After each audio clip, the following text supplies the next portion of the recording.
वर्मा। हम लोग जो है अपने इस पर्टिकुलर सीरीज में एसएससी का सीरीज सेट है हमारा, जिसके अंदर हम CGL, CHSL, MTS, JE, stenographer, group D और दिल्ली पुलिस, इन सभी के लिए जो एसएससी फॉर्मेट में एग्जाम्स होते हैं उनके लिए प्रैक्टिस सेट कर रहे हैं। और अभी तक हमने 19 सेट्स कवर कर लिए हैं, ठीक है। और ये हमारा रहने वाला है 20th नंबर का सेट, ठीक है। इसमें हम करंट अफेयर्स और प्लस जनरल स्टडीज़ के जो एमसीक्यूज़ हैं उनको करेंगे, ठीक है। और एसएससी के अंदर आपको जैसे पता है कि 25 मार्क्स का जो क्वेश्चंस होते हैं वो आपके जीएस और करंट अफेयर से आते हैं, ठीक है। तो चलिए शुरू करते हैं अपने पहले क्वेश्चन को। तो देखिए पहला क्वेश्चन है हमारा, when and where Ghadar party look founded. जो गदर पार्टी की जो स्थापना हुई वो कब हुई, फाउंड मतलब उसकी जो शुरुआत हुई गदर पार्टी की, वो कब हुई और कहाँ हुई। तो ये गदर पार्टी की जो शुरुआत है वो हुई थी अमेरिका में। और अमेरिका में कब, 1913 नॉट 13, इसे यहाँ पे थोड़ा मिस्टेक है, 1931 के अंदर, ठीक है। 1931 में हुआ था ये, ठीक है। 1931 में गदर पार्टी की जो है शुरुआत की गई थी, ठीक। और अमेरिका में, और अमेरिका में कहाँ पर, जो एक शहर है यहाँ पर, सैन फ्रांसिस्को, फ्रांसिस्को, ठीक है। वहाँ पर ये देखने को मिली थी शुरुआत इसकी, ठीक है। और इसकी शुरुआत किसने की थी, शुरुआत की थी सोना सिंह बुक्का के द्वारा, सोना सिंह बुकना के द्वारा इसकी शुरुआत की गई थी गदर पार्टी की, ठीक है। और जो लाला हरदयाल हैं वो भी इसके फाउंडर मेंबर्स में से रहे हैं। और एक इम्पॉर्टेंट चीज़ है, जो लाला हरदयाल नाम मैंने अभी लिया, लाला हरदयाल, ठीक है। उसके जो इन्होंने एक बुक लिखी थी, ठीक है। और उस बुक नहीं, बेसिकली वो पेपर था, एक पेपर था, ठीक है। वो पेपर का नाम था वंदे मातरम, वंदे मातरम नाम का एक पेपर लिखा था। और जो कि कहाँ से पब्लिश होता था, पेरिस से, ठीक है। फिर देखिए नेक्स्ट क्वेश्चन है, प्रकाश सिंह सुप्रीम कोर्ट जजमेंट। ये जो केस था जिसमें प्रकाश सिंह सुप्रीम कोर्ट जजमेंट आई थी, वो किस चीज़ से सॉरी रिलेटेड है, वो रिलेटेड है पुलिस रिफॉर्म से, ठीक है। पुलिस रिफॉर्म ये आई थी आपकी जजमेंट जो है 2006 के अंदर। तो जो पुलिस डिपार्टमेंट है उसके अंदर जो रिफॉर्म्स के बारे में बात करी गई थी, वो इसके अंदर बात करी गई थी प्रकाश सिंह सुप्रीम कोर्ट के जजमेंट के दौरान, ठीक है। और एक्चुअली पुलिस रिफॉर्म में क्या हुआ कि भाई जो पुलिस ऑफिसर्स हैं या पर्सनल्स हैं उनकी अकाउंटेबिलिटी को तय किया जाए, अकाउंटेबिलिटी को तय करने के लिए ये बेसिकली बात करता था, ठीक है। पुलिस रिफॉर्म से संबंधित है आपका Prakash Singh supreme court judgement. Option number 3 is the correct answer. During 1857 the peasant had to pay heavy taxes in the form of. देखिए 1857 के दौरान जो किसान होते थे, तो वो किस मतलब किस टर्म में, basically in what term they are going to pay heavy taxes. जो टैक्सेस हुआ करते थे वो किस फॉर्म में देते थे, वो देते थे लैंड टैक्स के फॉर्म में, ठीक है। लैंड टैक्स होता था उस टाइम पर, जमीन का कर, के जमीन को ही एज अ टैक्स के रूप में दे दिया जाता था, ठीक है। और क्रॉप टैक्स ये दो तरीके के जनरली टैक्सेस यूज किए जाते थे 1857 के दौरान किसानों के द्वारा, ठीक है। फिर देखिए नेक्स्ट क्वेश्चन है, काफ़ी सिंपल क्वेश्चन, एनसीईआरटी की फुल फॉर्म पूछी है। एनसीईआरटी की फुल फॉर्म होती है national council for educational research and training. देखिए option number 2 is correct answer for this question, NCERT का करेक्ट आंसर है। और एनसीईआरटी का हेडक्वार्टर कहाँ पर है, न्यू दिल्ली के अंदर। और इसकी जो स्थापना हुई थी, इस्टेब्लिशमेंट हुई थी एनसीईआरटी की, वो हुई थी 1961 के अंदर। और अंडर सोशल रजिस्ट्रेशन एक्ट, ठीक है, society not social, society registration act 1961 आया था, उसके तहत इसकी जो है स्थापना की गई थी एनसीईआरटी की, ठीक है। जो सीबीएसई बोर्ड है आपका, central board of secondary education, जिसके हेडक्वार्टर भी कहाँ पर है आपके, न्यू दिल्ली के अंदर, ठीक है। जो आपके 10th और 12th के एग्जाम्स कंडक्ट कराता है आपका, ठीक है। तो ये एनसीईआरटी का ही पैटर्न, बेसिकली इसकी जो बुक्स पब्लिश करता है ये ऑर्गेनाइजेशन, उन्हीं को फॉलो अप करता है, ठीक है। तो क्वेश्चन का correct answer option number B, option number sorry second option number. फिर देखिए नेक्स्ट क्वेश्चन है, गांधी जी मूवमेंट, जो गांधी जी का मूवमेंट था to boycott the foreign goods, जो विदेशी सामान है, मतलब जो क्लॉथ्स हैं या विदेशी आइटम्स, फॉरेन आइटम्स हैं जो इंग्लैंड से स्पेशली आते थे, तो उनके जो ये मूवमेंट था वो किस स्पेसिफिकली चीज़ के बारे में बात कर रहा था आपका, ठीक है। तो ये बात करता था आपका जो है क्रिएटिंग एंटी ब्रिटिश सेंटिमेंट, ठीक है। क्वेश्चन का करेक्ट आंसर आएगा ऑप्शन नंबर 2, जो एक एंटी ब्रिटिश मतलब ब्रिटिश गवर्नमेंट के खिलाफ जो है एक मूवमेंट थी बेसिकली, कि उनके विरुद्ध जो है, मतलब हम बात करें है ना, कि भाई हम विदेशियों का सामान इस्तेमाल नहीं करेंगे, हम स्वदेशी पर आएंगे, अपना सेल्फ डिपेंडेंस, जो भी हमारा क्लॉथ्स है, बेसिकली ये एक्चुअली रिलेटेड था क्लॉथ से। तो जो इंडिया के क्लॉथ्स हैं, खादी क्लॉथ्स, उनको हम यूज़ करेंगे, ना कि जो इंग्लैंड से का क्लॉथ्स आता है उसको, ठीक है। तो उसका जो बेसिक सेंटिमेंट था वो ये था कि भाई एंटी ब्रिटिश कैंपेन चलानी थी, है ना, कि मूवमेंट चले, जिससे भाई ब्रिटिशर्स का जो नुकसान हो फिर वो हमें आज़ादी दे, ठीक है। तो क्वेश्चन का करेक्ट आंसर है ऑप्शन नंबर 2। फिर देखिए next question, who is the first female amputee to climb mount Everest, ठीक है। एम्पीट्यू का मतलब देखो, यहाँ पर जो वर्ड है एम्पीट्यू, इसका मतलब होता है फिजिकली चैलेंज्ड। फिजिकली चैलेंज्ड मतलब, फिजिकली चैलेंज तो आप जानते ही होंगे, है ना, जो मतलब किसी रूप से कुछ विकलांगता है, हाथों में, पैरों में, या कहीं भी, है ना। तो ऐसी कौन सी पहली महिला है जो फिजिकली चैलेंज थी, जिन्होंने माउंट एवरेस्ट क्लाइंब किया? ये आपको नाम सभी को पता होगा। वो कौन थी? अरुणिमा सिन्हा, ठीक है, Arunima Sinha. Option number 2 is correct answer. और इन्होंने माउंट एवरेस्ट क्लाइंब किया था कब?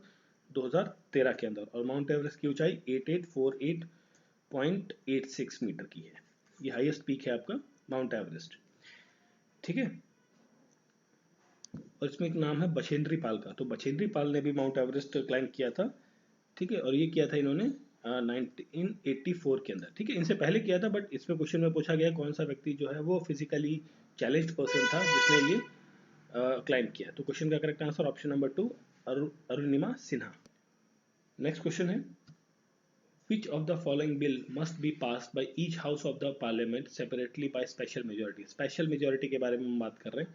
तो वो कौन सा स्पेशल मेजोरिटी मतलब 2/3 मेजोरिटी होगी आपकी, है ना। 2/3 of the members present and voting का जो एक क्राइटेरिया रहेगा वो रहेगा आपका स्पेशल मेजोरिटी के अंदर आता है, ठीक है। ऑर्डिनरी मेजोरिटी आपको पता ही है 50% +1 वाली जो कंडीशन रहती है वो रहती है आपकी ऑर्डिनरी मेजोरिटी के क्षेत्र में, ठीक है। अब अमेंडमेंट इसमें सॉरी बिल के बारे में पूछा कि कौन सा बिल दोनों हाउसेस से पास होना चाहिए पर्टिकुलर मेजोरिटी के साथ में। वो है कॉन्स्टिट्यूशनल अमेंडमेंट एक्ट। मतलब जब संविधान के अंदर कुछ संशोधन किया जाएगा तो उस वाले पर्टिकुलर को जब संविधान के अंदर संशोधन किया जाए किसी भी आर्टिकल में, ठीक है, कोई चीज़ हटाई जाएगी या कोई चीज़ ऐड ऑन करनी है, तो उसके लिए जो एक मेजोरिटी चाहिए होती है वो स्पेशल मेजोरिटी कहलाती है, वो इसमें आती है।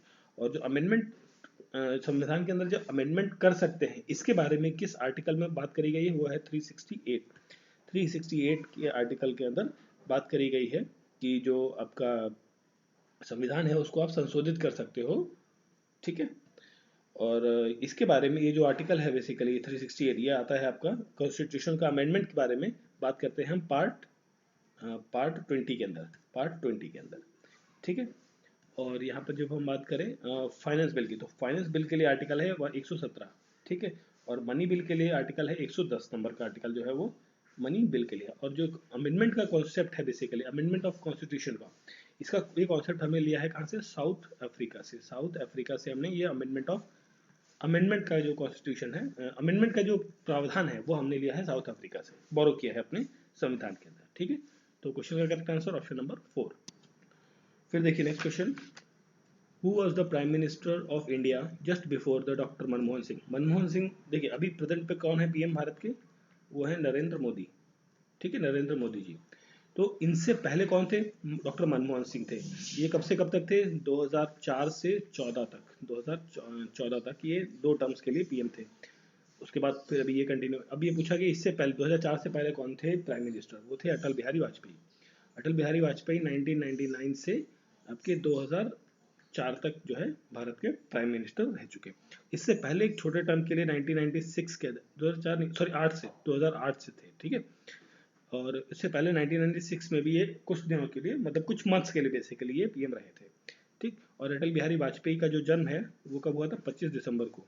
और इस दिन को मनाया जाता है गुड गवर्नेंस डे के रूप में, गुड गवर्नेंस डे के रूप में मनाया जाता है, ठीक है। अब देखिए क्वेश्चन का करेक्ट आंसर तो मिल गया आपको। अब इसमें ना एक इंपॉर्टेंट चीज आती है, कई बार पूछी जाती है कि ऐसा कौन से प्राइम मिनिस्टर हैं जो लोकसभा के मेंबर नहीं थे, वो राज्यसभा के मेंबर बने, और राज्यसभा के मेंबर होते हुए वो पीएम बने, है ना। मतलब देखिए जनरली क्या, देखिए नरेंद्र मोदी जो है ये वाराणसी से इलेक्ट हुए, फिर ये आपके लोकसभा में गए और वहां से फिर ये प्राइम मिनिस्टर बने। बट ऐसे भी कई सारे प्राइम मिनिस्टर रहे हैं भारत में, जो लोकसभा का इलेक्शन उन्होंने नहीं लड़ा, वो डायरेक्टली राज्यसभा के मेंबर बने और वहाँ से फिर वो पीएम बने। तो ऐसे लोगों की अगर जो हम लिस्ट की बात करें तो सबसे पहली जो पीएम थी बेसिकली वो थी इंदिरा गांधी। ठीक है, इंदिरा गांधी सबसे पहले फर्स्ट, अगर जो हम फर्स्ट नाम कभी पूछा जाए तो वो होगा करेक्ट आंसर आपका इंदिरा गांधी का। लेकिन सेकंड ऑप्शन इनके बाद आते हैं एच डी देवेगौड़ा। ये जो सेकंड नाम है, ये सेकंड नाम जो एच डी, यहाँ लिख देता हूँ, चलिए यहीं से ले लेते हैं ना, एच डी देवेगौड़ा। ये सेकंड पर्सन थे जो राज्यसभा मेंबर थे और फिर बाद में ये प्राइम मिनिस्टर बने। इनके बाद आए एच डी देवेगौड़ा के बाद आई के गुजराल, ये भी थर्ड नंबर के वो प्रेसिडेंट हैं, सॉरी प्राइम मिनिस्टर हैं जो राज्यसभा के मेंबर रहे हैं। ठीक है, ये इन्होंने भी अपना लोकसभा का इलेक्शन नहीं लड़ा। इसके बाद डॉक्टर मनमोहन सिंह भी जो है वो भी राज्यसभा के मेंबर थे, ये भी इन्होंने भी कभी इलेक्शन नहीं लड़ा है। ठीक है, तो ये चार नाम इंपॉर्टेंट है, कभी पूछा जाए तो कौन से प्राइम मिनिस्टर थे तो पहले तो आपको ये है, उसके बाद इन लोगों का नाम आता है इसमें। ठीक है, चलिए फिर आगे क्वेश्चन का करेक्ट आंसर था हमारा ऑप्शन नंबर 4। फिर देखिए नेक्स्ट क्वेश्चन है, which one of the following leaders belongs to the extremist wing of the Congress. Extremist wing of the Congress से कौन संबंधित है? एक्सट्रीमिस्ट मतलब जो गरम दल होता है ना, नरम दल और गरम दल जो इस तरीके से डिवाइड था, तो उसमें से इनमें से वो कौन सा वो लीडर है? ठीक है, गरम दल के वो हैं अरविंदो घोष। ठीक है, अरविंदो घोष, क्लियर। जो एक Alipore bomb case Alipore bomb case हुआ था, जहाँ पर बॉम्ब ब्लास्ट हुआ था अलीपुर में।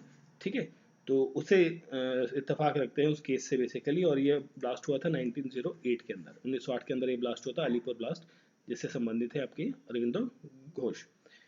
ठीक है, अब जो क्वेश्चन का करेक्ट आंसर तो हो गया, ये आपके एक्सट्रीमिस्ट हैं, गरम दल के नेता हैं। जो दादा भाई नौरोजी हैं, दादा भाई नौरोजी को grand old man of India कहा जाता है। ठीक है, grand old man of India के नाम से जाना जाता है। ठीक है, और इनके द्वारा एक बुक लिखी गई है जिसका नाम है अनपॉवर्टी रूल इन इंडिया, ये ब्रिटिश इंडिया। ठीक है, ऐसा एक बुक है इनके नाम द्वारा लिखी गई, रफ्त गफ्तार इनके द्वारा, रफ्त गफ्तार। ठीक है, और इनकी जो सेक्रेटरी उनका नाम था बीकाजी कामा, मैडम बीकाजी कामा, जो आप जानते ही होंगे, ये नाम काफ़ी सुना होगा बीकाजी कामा का। तो ये सेक्रेटरी थी किसकी? दादा भाई नौरोजी की। ठीक है, और जो ये है जी के गोखले। ठीक है, तो ये गोखले कौन है? ये है इन्होंने शुरुआत की थी सर्वेंट ऑफ इंडियन सोसाइटी की, सर्वेंट ऑफ इंडियन सोसाइटी की शुरुआत करी थी। और ये गोखले जो है ये गांधी जी के पॉलिटिकल गुरु हैं। ठीक है, जो महात्मा गांधी हैं उनके पॉलिटिकल गुरु कौन है? गोखले। फिर देखिए next question, who was the first chief minister of Bihar. Bihar के पहले चीफ मिनिस्टर कौन थे? वो थे कृष्ण सिंह। कृष्ण सिंह जो है वो पहले चीफ मिनिस्टर थे, और इन्हीं को कहा जाता है आर्किटेक्ट ऑफ मॉडर्न बिहार। जो मॉडर्न बिहार है आपका आज का, उन्हीं उसका आर्किटेक्ट ऑफ मॉडर्न बिहार के नाम से जाना जाता है इन्हें, कृष्ण सिंह को। और ये बिहार के पहले क्या थे? Chief minister. और इन्हीं को बिहार केसरी के नाम से भी जाना जाता है, बिहार केसरी के नाम से भी जाना जाता है। ठीक है, और प्रेजेंट टाइम पर बिहार के सीएम कौन है? नीतीश कुमार। फिर देखिए नेक्स्ट क्वेश्चन है, at the second round table conference. देखिए ये एक्चुअली 3 राउंड टेबल कॉन्फ्रेंसेस हुई है आपकी। ठीक है, तो ये सेकेंड राउंड टेबल कॉन्फ्रेंस के बारे में पूछ रहा है कि सेकेंड राउंड टेबल कॉन्फ्रेंस में आईएनसी वॉज रिप्रेजेंटेड बाय, मतलब इंडियन नेशनल कांग्रेस जो है उसको किसने रिप्रेजेंटेशन दिया उसका। ठीक है, ये कॉन्फ्रेंस कहाँ हुई थी? ये लंदन में हुई थी। ये तीनों कॉन्फ्रेंस जो है राउंड टेबल कॉन्फ्रेंस लंदन में हुई। ठीक है, तो ये जो सेकेंड राउंड टेबल कॉन्फ्रेंस है इसमें आईएनसी का रिप्रेजेंटेशन किसने किया था, ये पूछा गया है। तो इसका करेक्ट आंसर आएगा एम के गांधी। मोहनदास करमचंद गांधी ने आईएनसी की तरफ से सेकेंड राउंड टेबल कॉन्फ्रेंस में पार्टिसिपेट किया था। ठीक है, और ये सेकेंड राउंड टेबल कॉन्फ्रेंस जो है वो हुई थी आपकी आई थिंक 7 सितंबर 1931 से लेकर 1 दिसंबर 1931 के बीच में ये चली थी आपकी सेकेंड राउंड टेबल कॉन्फ्रेंस, जिसमें महात्मा गांधी ने सेकेंड राउंड टेबल कॉन्फ्रेंस में आपका पार्टिसिपेट किया था। ठीक है, और इनके द्वारा एक बुक लिखी गई थी, एक बुक है, एक नाम है, बुक का नाम है उसका इंडिया डिवाइडेड, है ना, इंडिया डिवाइडेड बुक है। उसको लिखा था किसने? राजेंद्र प्रसाद ने। और राजेंद्र प्रसाद कौन है? ये वही व्यक्ति हैं जो भारत के पहले राष्ट्रपति बने। ठीक है, पहले राष्ट्रपति बने हैं ये डॉक्टर राजेंद्र प्रसाद। ठीक है, और वल्लभ भाई पटेल तो आप जानते हैं कि भारत के क्या है, पहले गृह मंत्री रह चुके हैं। मतलब फर्स्ट जो होम मिनिस्टर हैं वो सरदार वल्लभ भाई पटेल है। और इनकी एक स्टैचू बनी है, स्टैचू ऑफ यूनिटी, जो भी कहाँ पर है आपकी केवड़िया डिस्ट्रिक्ट में है, नर्मदा रिवर के किनारे। ठीक है, तो ये है इनके बारे में। और ये जो है इनको जो सरदार का जो टाइटल है, सरदार का टाइटल वो किसने दिया था?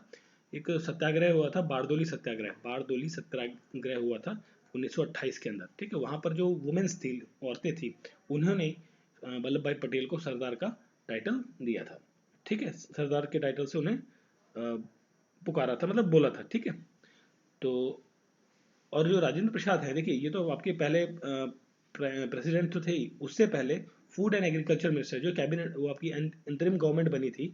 ठीक है, उसके अंदर जो है फूड एंड एग्रीकल्चर जो मिनिस्टर थे वो राजेंद्र प्रसाद थे। और जवाहरलाल नेहरू आपके पहले भारत के क्या है, प्राइम मिनिस्टर।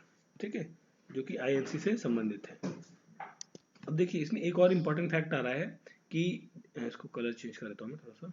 देखिए ये तो सेकंड राउंड टेबल कॉन्फ्रेंस की हम बात कर रहे थे यहाँ पर। अब अगर जो कभी ये पूछा जाए कि ऐसा कौन से वो व्यक्ति हैं जिन्होंने जो 3 राउंड की टेबल कॉन्फ्रेंस हुई, तीनों की तीनों अटेम्प्ट करी, वो थे तीनों राउंड टेबल कॉन्फ्रेंस अटेम्प्ट करने वाले बी आर अम्बेडकर। ठीक है, बी आर अम्बेडकर प्लस तेज बहादुर सप्रू। ठीक है, ये दोनों लोग, मतलब जो लोग थे, ये दोनों लोग, इन दोनों लोगों ने ये तीनों राउंड टेबल कॉन्फ्रेंस जो आपकी हुई लंदन के अंदर, उन तीनों को अटेंड किया था। ठीक है, तो ये जो हमारा पर्टिकुलर क्वेश्चन था, इसका करेक्ट आंसर है ऑप्शन नंबर 3, एम के गांधी। फिर नेक्स्ट क्वेश्चन देखिए, who among the following is the author of मुद्रा राक्षस? मुद्रा राक्षस जो पुस्तक है, उसके जो लेखक हैं वो कौन है, ये पूछा गया है। मुद्रा राक्षस के जो लेखक हैं वो कौन है? विशाख दत्त। ठीक है, विशाख दत्त। ठीक है, मुद्रा राक्षस के लेखक हैं विशाख दत्त। और कल्हन ने एक राज तरंगिनी नाम की पुस्तक लिखी थी। राज तरंगिनी राज तरंगिनी नाम की पुस्तक लिखी थी, जो कि कश्मीर की हिस्ट्री के बारे में बताता है। कश्मीर की हिस्ट्री के बारे में लिखा गया है इस पुस्तक में। राज तरंगिनी कल्हन ने लिखी थी। ठीक है, और कालिदास ने मगधोश मगधोश नाम की सॉरी हाँ राइट, मगधोश और कई सारी बुक्स जो है इनके द्वारा लिखी गई हैं, कालिदास के द्वारा। कौटिल्य को आप जानते हैं, चाणक्य। ठीक है, चाणक्य के नाम से इन्हें जाना जाता है। ठीक है, और इन्होंने अर्थशास्त्र, इंडियन माइकावेली, कई सारी बुक्स लिखी हैं इन्होंने। ठीक है, अर्थशास्त्र। ठीक है, इकोनॉमिक्स की बुक है, काफ़ी फेमस बुक है, उस टाइम पे चाणक्य के द्वारा लिखी गई है। और एक इंडियन माइकावेली नाम की पुस्तक है, इंडियन माइके वैली नाम की पुस्तक है, वो भी इनके द्वारा ही लिखी गई है, कौटिल्य के द्वारा। कौटिल्य और चाणक्य। और इन्होंने हेल्प किया था, मतलब जो चंद्रगुप्त वन है, मतलब चंद्रगुप्त जो थे, सम्राट चंद्रगुप्त वन। ठीक है, उनको राजा बनाने में इन्होंने काफ़ी ज़्यादा हेल्प की थी। ठीक है, और इनकी हेल्प से, मतलब चाणक्य की हेल्प से चंद्रगुप्त ने किसको हराया था? नंद वंश को हराया था, नंद वंश। और नंद वंश के आखिरी राजा कौन से? धनानंद जो लास्ट जो किंग थे नंद वंश के, वो थे धनानंद। ठीक है, तो क्वेश्चन का करेक्ट आंसर है विशाख दत्त, जिन्होंने लिखी थी मुद्रा राक्षस। फिर देखिए next question, 44th amendment act के बारे में पूछा गया है कि कॉन्स्टिट्यूशन में इसने रिमूव कर दिया था एक पर्टिकुलर राइट को from the category of fundamental right. देखिए फंडामेंटल राइट के बारे में हम बात करते हैं, तो फंडामेंटल राइट किस में लिखा हुआ है? पार्ट 3 है, जिसके लिए आर्टिकल्स कौन से हैं? आर्टिकल 14। बेसिकली हम बात करें तो 12 से लेके 35 तक हैं, बट मोस्टली हमारा स्टार्ट होता है 14 to 35। ठीक है, इसके अंदर 6 डिवीजन, मतलब 6 क्लासेस ऑफ फंडामेंटल राइट्स के बारे में हम बात करते हैं। ठीक है, तो इस क्वेश्चन में पूछा गया कि कौन से फंडामेंटल राइट को, मतलब freedom of speech, equality, property, religion, इनमें से कौन से वाले पार्ट को 44th अमेंडमेंट में से हटा दिया गया है? तो वो था आपका right to property. Right to property पहले आपका इनिशियली जब संविधान बना था उस टाइम पर ये क्या था? आपका फंडामेंटल राइट था। बाद में इसे हटाकर किस में डाल दिया गया? इसे कर दिया गया लीगल राइट, कन्वर्ट कर दिया गया। क्या कर दिया गया? लीगल राइट के अंदर कन्वर्ट कर दिया गया। और लीगल राइट के लिए जो आर्टिकल है आपका, वो कौन सा है? 300A। ठीक है, इंपॉर्टेंट है, ध्यान रखना है आपका। ठीक, और यहाँ पर जो बात है, ये जो है आपका ये जो right to freedom of speech है, इसके लिए जो आर्टिकल्स आते हैं 19 टू 22 नंबर के जितने भी आर्टिकल्स हैं वो सारे फ्रीडम ऑफ स्पीच के अंदर आते हैं। इक्वलिटी बिफोर लॉ, इसके अंदर जो आर्टिकल्स आते हैं 14 टू 18 नंबर के जितने आर्टिकल्स हैं वो आपके इसके अंदर आते हैं 14 टू 18 के बीच में। फ्रीडम ऑफ रिलीजन के लिए जो आर्टिकल्स है वो है 25 से 28 के बीच में। ठीक है, तो ये आपको सेक्शंस भी थोड़ा सा पता होना चाहिए, ध्यान रखना है। ठीक है, तो क्वेश्चन का correct answer option number 3, right to property, जो अमेंड किया गया था, अमेंड करके हटा दिया गया था 44th अमेंडमेंट एक्ट के दौरान। फिर देखिए ये क्वेश्चन है, Hirakud dam is on which river. देखिए हीराकुंड डैम, ठीक है, और एक टेहरी डैम, ये बहुत इंपॉर्टेंट है, ये अक्सर एग्जाम में पूछे जाते हैं। ठीक है, तो हीराकुंड डैम जो है वो किस रिवर पर है, ये है आपका महानदी रिवर पर, Mahanadi river, option number 4 is correct answer. और महानदी रिवर कहाँ है, उड़ीसा के अंदर, उड़ीसा। ठीक है, उड़ीसा के अंदर है ये। ठीक है, और यहाँ पर एक और डैम देखने को मिलता है महानदी पर, गैंग्रीला डैम नाम का भी एक डैम यहाँ पर देखने को मिलता है। और महानदी कहाँ कहाँ होकर बहती है आपकी, ये फ्लो होती है आपकी मध्य प्रदेश में, ठीक है, छत्तीसगढ़ में, और फिर उड़ीसा में चली जाती है। ठीक है, ये आपकी जो है, ठीक है, तो इतना था आपका इस क्वेश्चन में, Hirakud dam. Question number option number 4 is correct answer. फिर देखिए next question, Vishnupad temple is situated in. Vishnupad temple जो है वो कहाँ सिचुएटेड है, ये सिचुएटेड है गया के अंदर। तो क्वेश्चन का करेक्ट आंसर ऑप्शन नंबर 1, गया कहाँ है, बिहार के अंदर है, बिहार। ठीक है, और गया एक और चीज़ के लिए फेमस है, गौतम बुद्ध, जो गौतम बुद्ध हैं, बुद्ध भगवान, ठीक है, तो उनको यहाँ पर गया में एनलाइटमेंट की प्राप्ति हुई थी। एनलाइटमेंट मतलब एनलाइटमेंट, मोक्ष की प्राप्ति हुई थी। ठीक है, कहाँ पर, बोधि ट्री के नीचे, बोधि ट्री मतलब एक पीपल का ट्री है उसके नीचे। ठीक है, तो वो कहाँ पर है, आपका गया में है। ठीक है, और फिर हम बात करें, और एक ये जो गया में ये आपका विष्णुपद टेम्पल है, एक रिवर है वहाँ पर बहती है, उसका नाम है फाल्गु रिवर, फाल्गु रिवर। ठीक है, ये उसके रिवर के साइड में, मतलब उसके किनारे ये बस बना हुआ मंदिर है। ठीक है, राजगीर जो है, राजगीर में बुद्धिस्ट काउंसिल हुई थी, कौन सी, फर्स्ट बुद्धिस्ट काउंसिल आपकी कहाँ हुई थी, राजगीर के अंदर। ठीक है, जिसे करवाया था अजात शत्रु ने, अजात शत्रु के द्वारा, ये शत्रु। ठीक है, मैं वर्ड्स बोल रहा हूँ, आप राइटिंग पर ध्यान ना दीजिए ज़्यादा, वर्ड्स इंपॉर्टेंट है आपके लिए। ठीक है, फर्स्ट बुद्धिस्ट काउंसिल हुई आपकी राजगीर में, जिसे अजात शत्रु ने करवाया था। ठीक है, फिर है नालंदा, जो नालंदा यूनिवर्सिटी जो इसे बनवाया था किसने, कुमार गुप्त ने, कुमार गुप्त ने बनवाया था।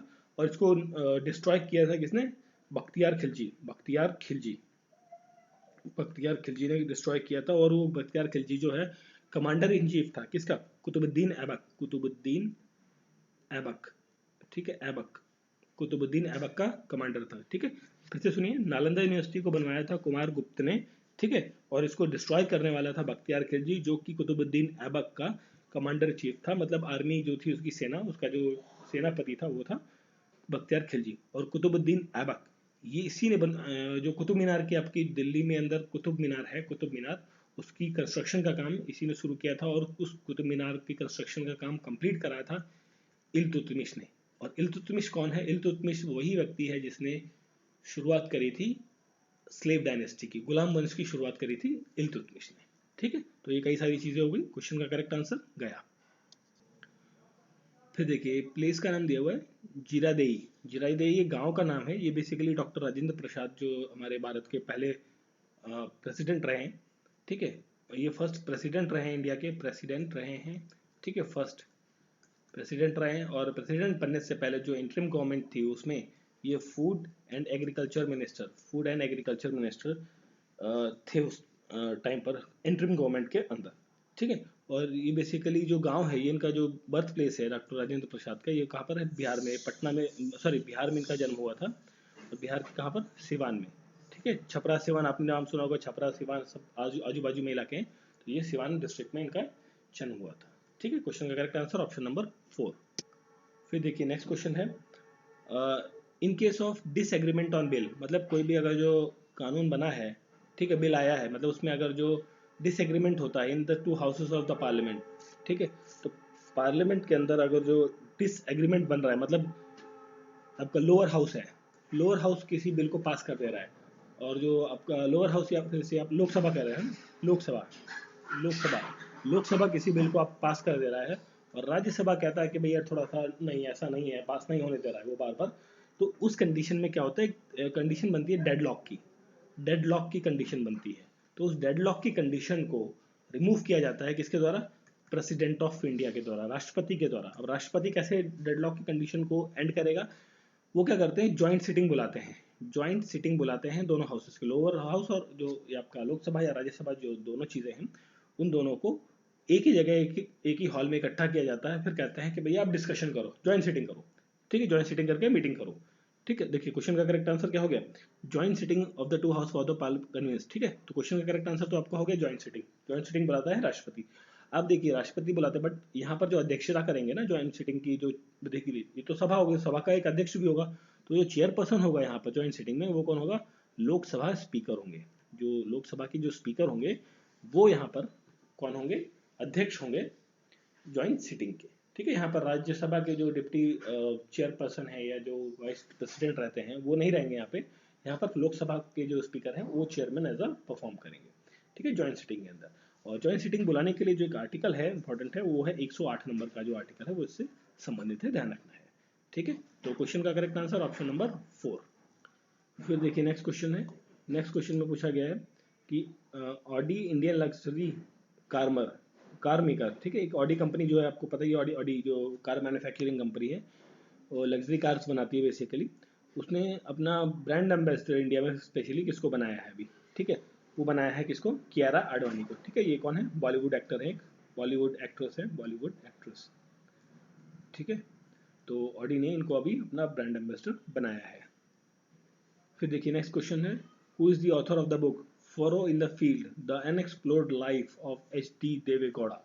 ये जो बुक है ये लिखी है सुगता श्रीनिवासन ने, Sugata Srinivasan. Option number A is the correct answer of this question.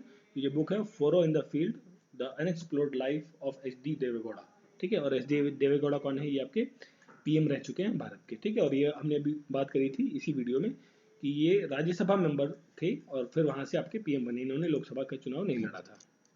फिर देखिए next question, recently who among the following has been named as a global chief executive, global chief executive of the French fashion brand Chanel. जो French fashion branded Chanel है उसके लिए जो global chief executive है वो कौन है, लीना नायर, ठीक है। तो option B is the correct answer of this question. फिर देखिए नेक्स्ट क्वेश्चन, हु रिसेंटली एक न्यूज़ में था कि भाई जो चार्ज है chairperson of chief staff committee, एक चीफ स्टाफ कमेटी जिसके अंदर एयरफोर्स, नेवी और आर्मी तीनों की जो एक सेनाओं का एक कमेटी होती है, उन तीनों सेनाओं की कमेटी का जो चेयरपर्सन है वो किसे अपॉइंट किया गया है। देखिए चेयरपर्सन अपॉइंट किया गया है एमएम नरवणे को, ठीक है, मनोज मुकुंद नरवणे, जो कि प्रेजेंट टाइम पर कौन है आपके इंडियन आर्मी के चीफ हैं, ठीक है।